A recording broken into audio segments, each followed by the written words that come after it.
Hi, నిన్న నుంచి అదే పనిగా స్వీట్ క్రేవింగ్స్ వస్తూనే ఉన్నాయి. స్వీట్ క్రేవింగ్స్ అంటే స్వీట్స్ కాదు, ఓన్లీ పరమాన్నం తినాలని. మనకు అసలు స్వీట్సే ఇష్టం ఉండదు కదా, తీపి ఎందుకో ఏమో, ఏం దరిద్రానికో తెలియదు కానీ పరమాన్నం తినాలనిపిస్తుంది. ఇంకా నిన్నంతా అనిపించినా సరేలే, అది కొద్దిసేపే ఉంటుంది, మనం స్వీట్ బ్యాచ్ కాదు కదా అనుకున్నాను.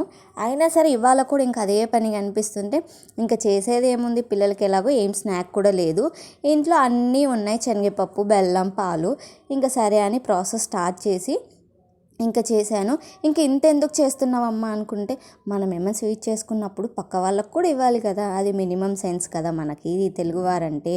ఇంకా అలా అని చేసేసాను. నా పరమాన్నం అయితే రెడీ అయిపోయింది. ఇంకా వాళ్ళకి ఇచ్చే ముందు నేనైతే టేస్ట్ చూడాలి కదా, అది బాగా వచ్చిందో బాగా రాలేదో. ఇంకా పిల్లలకైతే పెడుతున్నాను. నేను టేస్ట్ చూశాను, నాకు నచ్చింది.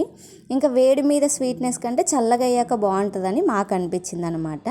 ఇంకా పిల్లలకి తినిపించి పక్క వాళ్ళకు కూడా ఇచ్చాను అనమాట. మీరు ఇంతేనన్నది కామెంట్ చేయండి. వీడియో నచ్చితే లైక్.